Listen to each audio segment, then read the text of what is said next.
নমস্কার, কেমন আছো সবাই? আশা করছি সবাই অনেক ভালো আছো, সুস্থ আছো।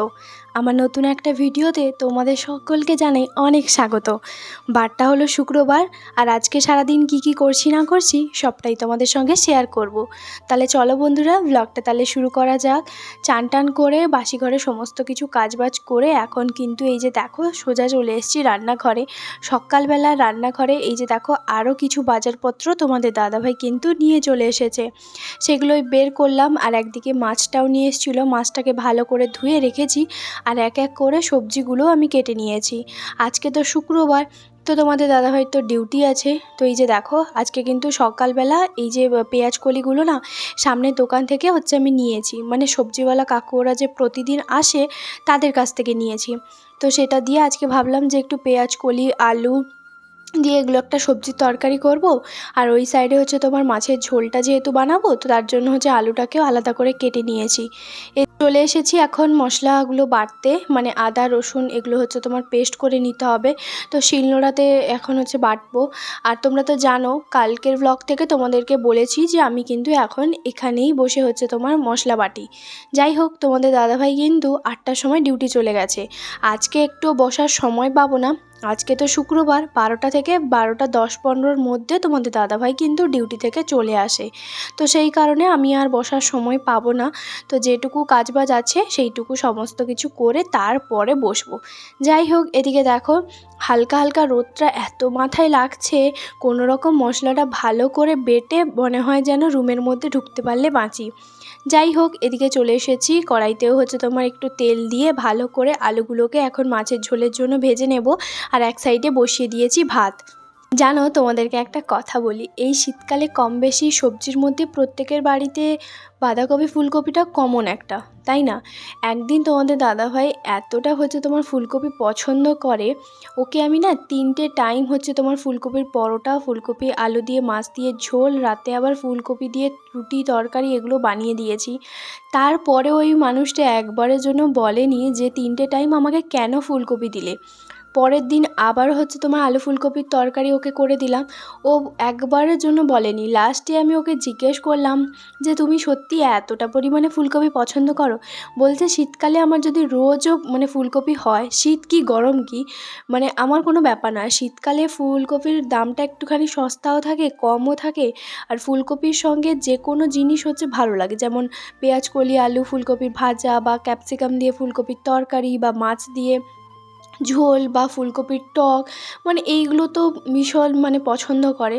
যাই হোক, ওদিকে তোমাদের সঙ্গে গল্প করতে করতে মাছটাকেও ভালো করে এখন ভাজতে বসিয়ে দিয়েছি, আর ওইদিকে ভাতটাও কিন্তু বসিয়ে দিয়েছি চালটা ধুয়ে।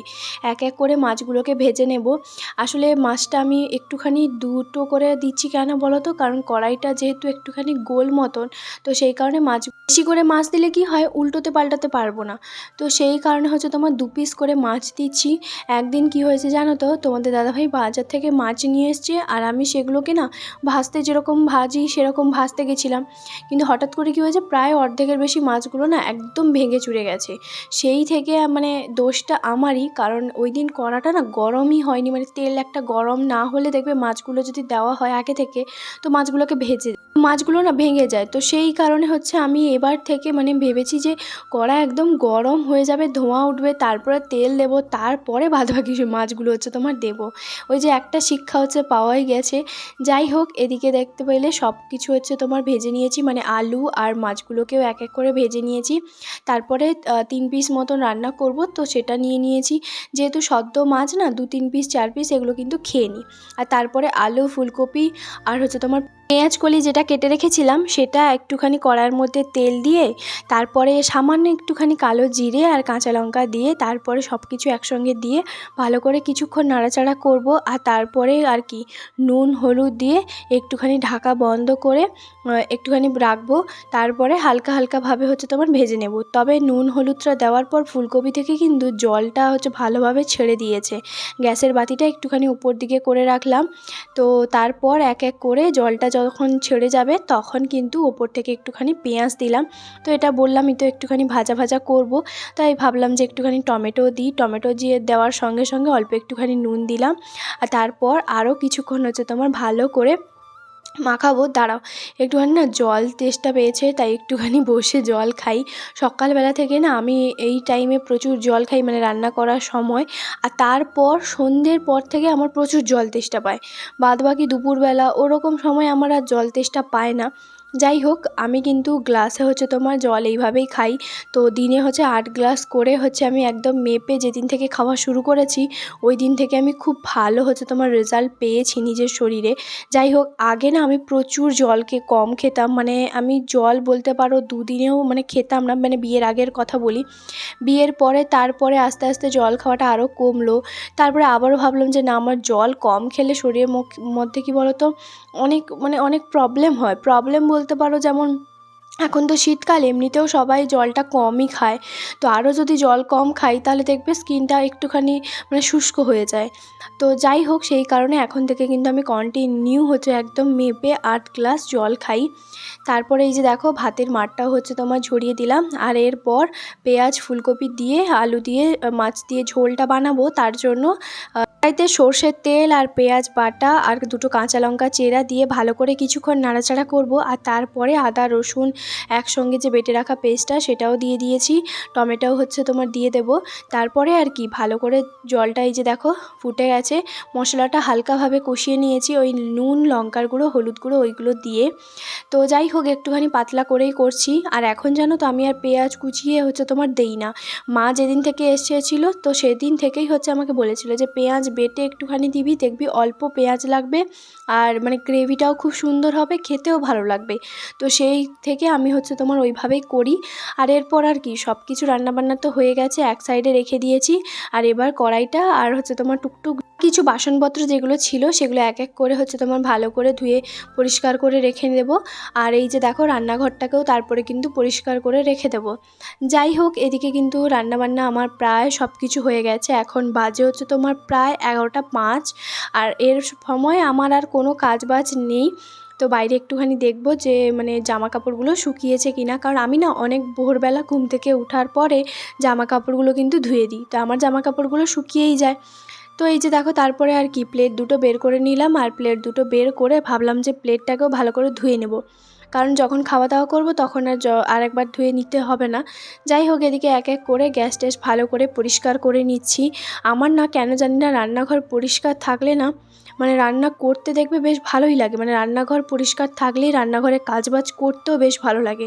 তো যাই হোক, এদিকে দেখতেই পেলে আমার সব কিছু রান্নাঘর পরিষ্কার করা হয়ে গেছে। প্রথমে সকালবেলা তো একবার ভালো করে মুছে দিয়েছিলাম, যেহেতু মাছ বা কোনো কিছু মাংস এইগুলো না যখন রান্না হয়, যেহেতু এটাই হচ্ছে আমার লিভিং রুম বলতে পারো, রান্নাঘর একই সঙ্গে সামনে। তো সেই কারণে আমি কি বলো তো, যখনই মাছ বা মাংস কোনো কিছু রান্নাবান্না করি তখনই কিন্তু আরেকবার চেষ্টা করি ঘরটা ভালো করে মুছে দেওয়ার। তো একটা কথা তোমাদেরকে বলি, তোমাদের দাদাভাই হচ্ছে আমাকে ভীষণ পরিমাণে ওই দিন বকা দিয়েছিল। তো কারণ কেন জানো তো, আমি প্রতিদিন হচ্ছে তোমার ঘরটা ভালো করে মুছি, এটা অভ্যেস, কারণ বাসি ঘর তো রাখতে নেই। ও কিছুতেই শুনছিল না, তো আমাকে ভীষণ পরিমাণে বকা দিচ্ছিল। তার কারণটা তোমাদেরকে আমি বলি। তার আগে ভালো করে ঘরটার মুছে এদিকে দেখতে পেলে আমার হাত পা এগুলো ধোয়া হয়ে গেছে। আর একটা কথা কেন বললাম জানো তো তোমাদেরকে, কারণ হচ্ছে আমার না প্রচণ্ড পরিমাণে ঠান্ডা লেগেছে, মানে ভীষণ কাশি হচ্ছে রাতে ঘুমোলেই। তো সেই কারণে আমাকে বলছে অত পরিষ্কার করে কোনো লাভ নেই, আগে নিজের শরীর, তারপরে বাদবাকি সব কিছু কাজ। তো সেই কারণে আমাকে বলেছে একদম ঘর মোছার প্রতিদিন দরকার নেই। তো ওই কারণে না আমি ভাবছি যে মানে ও চলে আসবে, যদি আমি যদি দেখে আমি ঘর মুছছি তাহলে আবার আমাকে বকা দেবে। যাই হোক, দুপুরবেলা খাওয়া দাওয়া করলাম, একটুখানি ঘুমিয়েছিলাম। আর এখন বিকেল হয়ে গেছে। এরপর আর কি ভালো করে মোজা টোজা পরে নিচ্ছি, যা ঠান্ডা। এরপরে তো টাইলসে পা দিলেই একদম পুরো মানে সে কারেন্ট শর্টের মতন লাগে আর কি। তো যাই হোক, তবে একটা কথা সত্যি কথা, ভেতরে কিন্তু মানে রুমের ভেতরে খুব একটা বেশি, এর মধ্যে কিন্তু অতটাও মানে ঠান্ডা নেই, তবে বাইরে যে পরিমাণে ঠান্ডা তোমাদেরকে হয়তো বলে বোঝাতে পারবো না, ভীষণ ঠান্ডা। তো যাই হোক, যেহেতু এখানে পাহাড়িয়া এলাকা তো ঠান্ডাটা একটু বেশিই পড়ে। তো এরপরে আর কি সকালবেলা যে বালিশের কভারগুলো কেচেছিলাম সেগুলোই এখন বসে বসে ভাবলাম এখন তো রান্নাবান্না একটুখানি করব, তো তার আগে বালিশের কভারগুলো ভালো করে হচ্ছে তোমার মানে পরিয়ে দিই। আর ওদিকে ব্ল্যাঙ্কেট ট্ল্যাঙ্কেট সব কিছু গুছিয়ে দিয়েছি, সন্ধে টন্ধে তারপরে দেবো। এখনও যদিও বা সন্ধে হয়নি, আরও কিছুটা বাকি আছে। আসলে এই সময়টাতে ওই 11 দিন যদি একটুখানি দেরি করে ঘুম থেকে উঠি না সন্ধেবেলা, তাহলে কি বলো তো, মানে রাতে আর ঘুম ধরতে চায় না। তাই আমি কি করি বলো তো, 4টের সময় হচ্ছে তোমার বিকেলবেলা ঘুম থেকে উঠে পড়ি। তো যাই হোক, সন্ধে টন্ধে হচ্ছে তোমার দিয়ে এরপর চলে এসেছি রান্নাঘরে। আর দেখতেই পাচ্ছ বাইরে কিন্তু বেশ অনেকটা ফাঁকা আছে, ভাবলাম একটুখানি চা করি, তারপর হচ্ছে তোমার বাদবাকি কাজগুলো করব। তো রান্নাঘরটা তো আগে থেকেই পরিষ্কার করে রেখেছিলাম। আর তোমরা তো জানো, তো যারা আমার রেগুলার ব্লগ দেখো, যে তোমাদের দাদাভাই চা খায় না। এই সন্ধেবেলা সকাল সন্ধে এই যে বরের সঙ্গে চা খাওয়ার মজাটা, সেটা সত্যি কথা বলতে আমি খুব একটা ফিল করতে পারি না। কারণ ও যেহেতু খায়ই না, ওকে 1 গ্লাস হচ্ছে তোমার দুধ দিই আর ও সেটাই খায়, চা ও একদমই পছন্দ করে না। তবে হ্যাঁ, আমি খাই বলে যে কিছু সেরকম বলে আর এখন আর বলে না। আগে প্রচুর পরিমাণে ও যে মজা করতো, এখনও মাঝে মধ্যে করে না যে তা নয়। যাই হোক, এদিকে হচ্ছে তোমার গ্যাসটা ধরিয়ে এবার হচ্ছে তোমার চাটা বানাবো। এক চান্সে যে গ্যাসটা না ধরে না, এত রাগ ধরে, যেহেতু এটা তো আমরা এই নতুন এখানে রুম নেওয়ার পরে একজন এখান থেকে, মানে অফিস স্টাফ একজন এখান থেকে যাওয়ার পর এই গ্যাসটা আমরা নিয়েছিলাম। তবে গ্যাসটা একটু ওই ডান সাইডে মানে বাম সাইডে ওই বড় যে গ্যাস চুলাটা, সেটা একটুখানি মানে গন্ডগোল আছে। বাদবাকি বাড়িতে তো আমাদের 2টো গ্যাস চুলা আছে। তো দেখা যাক কবে হচ্ছে তোমার এইটা তো বর্তমানে আমরা চালাচ্ছি। তো ভালো, খারাপ নয়, কিন্তু একটুখানি ওই দিকেটা প্রবলেম করে আর কি। আর তারপর সকালবেলা যে বিস্কিটটা নিয়ে এসেছিলো, সেটাই হচ্ছে তোমার বিস্কিটটা এখন ঢেলে নিচ্ছি। কারণ চায়ের সঙ্গে একটুখানি বিস্কিট খেতে ভালো লাগে। তবে একটা কথা বলি, আমার না এক ধরনের একই টাইপের বিস্কিট আবার 2-3 দিন ভালো লাগবে না। মানে বিস্কিট যেন একটু আলাদা আলাদা নতুনত্ব চেঞ্জ হয়, তো সেটা তোমাদের দাদাভাই জানে। তো আমার ওই জন্য রুমে প্রায় 2-3 রকমের বিস্কিট কিন্তু থাকে। তবে এবারে দেখছি যে এই জিরা বিস্কিটটা নিয়ে এসছে। এক সাইডে দুধটাও হালকা গরম করতে বসিয়ে দিয়েছি, আর এক সাইডে হচ্ছে তোমার চা বানাচ্ছি। আর তোমাদের দাদাভাই এখন গেছে হচ্ছে তোমার বাজারে। আর সত্যি কথা বলতে, যদি সেরকম কোনো কিছু মানে জিনিস থাকে না বাড়িতে রুমে, তখনই হচ্ছে ও বাজারে যায়, না হলে কিন্তু ও সারাক্ষণ রুমেই থাকে। ও সেরকম বাইরে টাইরে অত যাওয়া পছন্দ করে না, না বন্ধুদের সঙ্গে আড্ডা দেওয়া, না সেরকম কিছু। এই চা বানানো পর্যন্ত একদম কারেন্ট ঠিকঠাক ছিল, তারপরে কারেন্ট চলে গেছে। তো যাই হোক, এদিকে দেখো আমি ফুলকপির পরোটা হচ্ছে তোমার বানাবো বলে আজকে হচ্ছে তোমার এই যে পুর রেডি করে রেখেছি। আর ওইদিকে হচ্ছে মানে পুরোটা আমি তোমাদেরকে ভিডিওতে এই জন্য দেখাতে পারিনি, তার কারণ হচ্ছে যে কারেন্টটা চলে গেছে। তো চলো এখন সব কিছু বানিয়ে নিই, তারপরে তোমাদের সঙ্গে একদম কথা বলবো। তো এই যে দেখো আমার তৈরি হয়ে গেছে ফুলকপির পরোটা। আজকে কিন্তু পরোটাগুলো না ঘিতে ভেজেছি, ভীষণ ভালো হয়েছে জানো। আর আমি তো বলেছি ফুলকপির যে কোনো জিনিস তোমাদের দাদাভাই ভীষণ পছন্দ করে। এই কিছুক্ষণ আগে কারেন্টটা এলো, এবারে বন্ধ করে আর কি এবার খাওয়া দাওয়া করবো। ফুলকপির পরোটা আর সঙ্গে একটুখানি সব রকম সবজি দিয়ে একটা তরকারি বানিয়েছি, একদমই হালকা একটা তরকারি করেছি। আর শীতকালে না ফুলকপির পরোটা, আলুর পরোটা, নানান ধরনের পরোটা কিন্তু আমাদের রুমে তোমরা দেখতে পাবে কম বেশি। তোমরা কে কে পরোটা খেতে ভীষণ পছন্দ করো, কোন পরোটাটা আমাকে জানিও। তবে আমি এই সব ধরনের পরোটা মোটামুটি কম বেশি বানাতে পছন্দ করি, আর নতুন নতুন রান্নাও করতে বেশ পছন্দ করি। তো চলো আজকের মতন এ পর্যন্তই।